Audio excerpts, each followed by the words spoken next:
Hey guys, welcome back to the channel, and the day has finally come, so we are actually going to be pulling the motor out of the truck today. It's sad to see this day come because I've had this motor in the truck for 4 or 5 years now, but the day has finally come where we're going to start pulling it out, and it's just crazy to think that the truck's going to be with a different motor here soon. But you know, with all sad things, there's greater things to come, and this truck's going to be better than ever here in the coming weeks, month. So I'm excited to see what the future has, but first, let's commemorate the motor. So this truck has over 200,000 miles on it, which is a lot of miles for the truck with the stock original motor. As you saw, my first videos were when we refreshed the motor. We actually pulled it out and, you know, did all this work to it, and now, you know, after all these memories I made with the truck, having the stock V6 4.3 motor in it, and it's all coming to an end here soon. But like I said before, this is an opportunity for greater things, and as you have seen in the previous videos, we got the Suburban, got the 5.3, and this truck's going to be running better than ever and faster than ever, and it's going to be a lot of fun. I am so excited to start this new chapter of the truck's life, and we'll just see where it goes. It's really cool. I'm interested to learn a lot. I've already started learning a lot, and I'm just excited to see what we have in store. So with that, let's go ahead and give a little bit of a commemoration to this V6.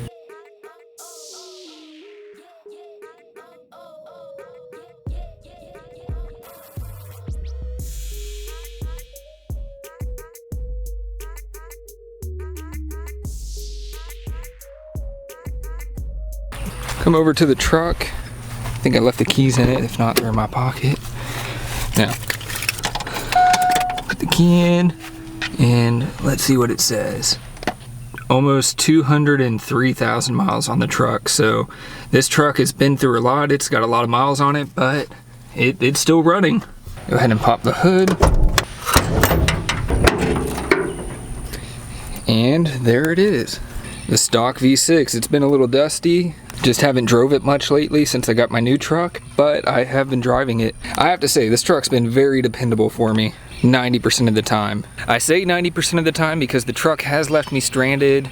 Not really stranded. Actually, it has left me stranded on the road 3 times, so none of those were really motor issues though. So one of the first times was the gear in the distributor actually sheared off. One tooth broke on that distributor gear, and without that, I mean, your distributor is not going to fire right, and it just wouldn't run. That was actually relatively close to the house. We towed it back. I was still in the neighborhood, so we towed the truck back and figured out what it was after a while, and eventually fixed it.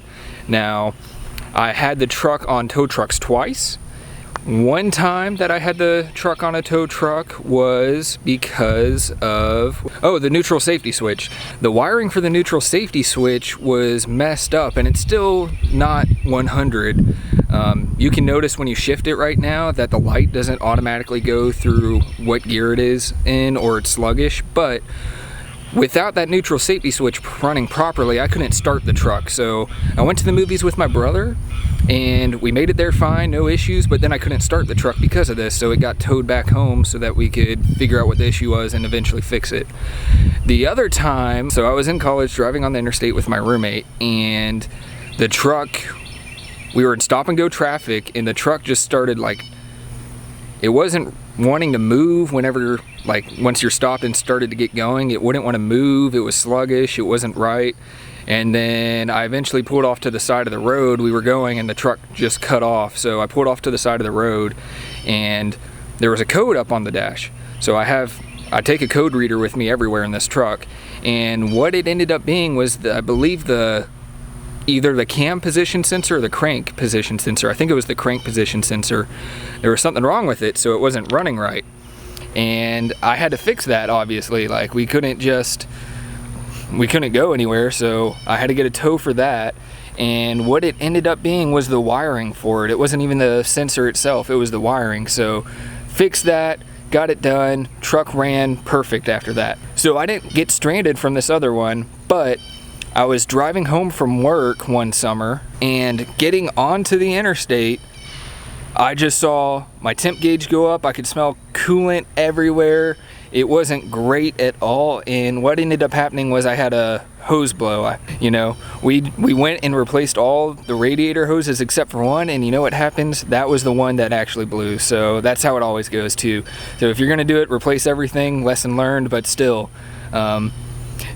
Functionally, motor-wise, the actual motor itself, there has been no issues with, and it's been a good motor. And actually, the reason I'm taking it out so soon, I wasn't quite ready to take it out, was because I am actually selling the motor, and I need to get it out to give to the buyer. So that's the reason. But needless to say, after all that ranting and everything, let's get on with the video.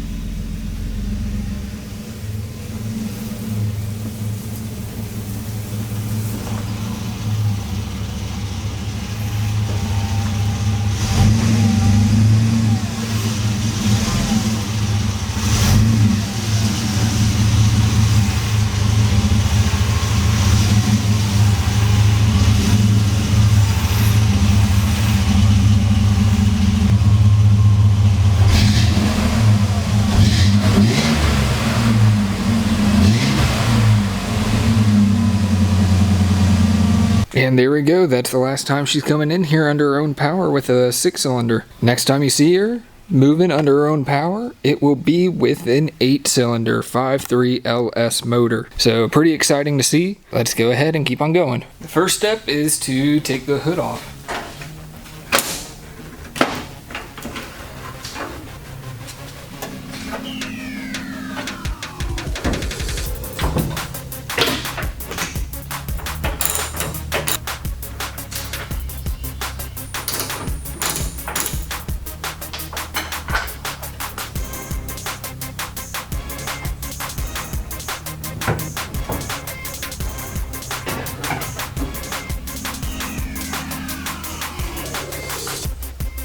Alright, I got the hood off. Now it's time to start taking the easy stuff off. So intake, other things like that, everything that's easy, go ahead and start taking off first.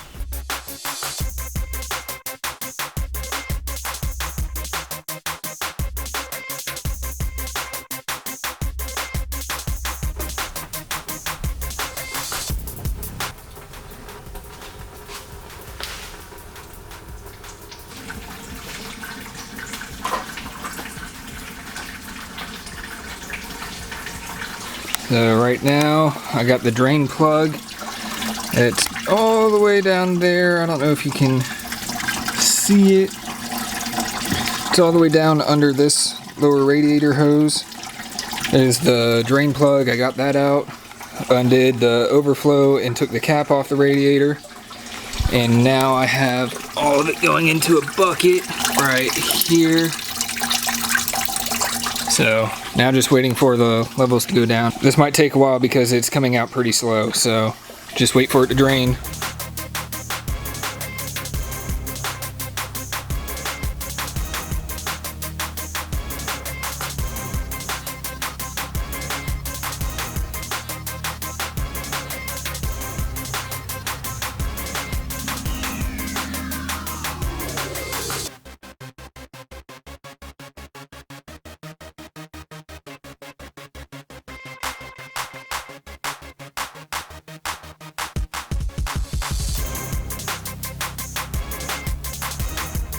Many hours later. Alright, so we just got the transmission out of the truck. We are finishing up getting all the loose connections out from the bottom of the motor since we got most of them on the top. And then we're pretty much ready to pull the mounts out and raise the motor, pull it out of the truck. So go ahead and get started on that.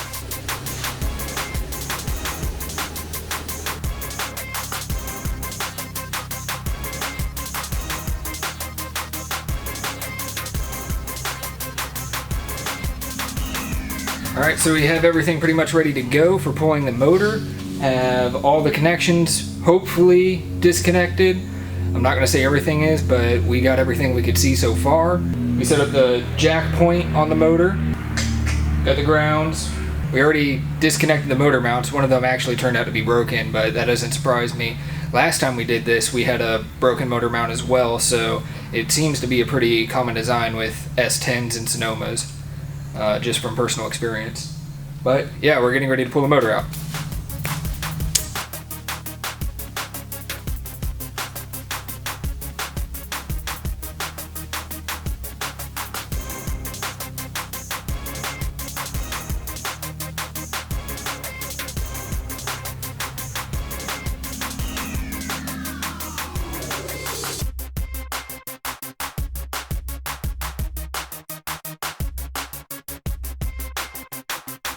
And will you look here, guys, the engine bay is empty. So you know what that means? V6 is right here, the 4.3's out, the Vortec, old trusty. This motor is finally out of the truck, and that was the easy part. The easy part's taking it out. The hard part is what's in store to come in the future, which is putting in the LS, getting everything bolted, wired, all that, making everything integrated in this truck.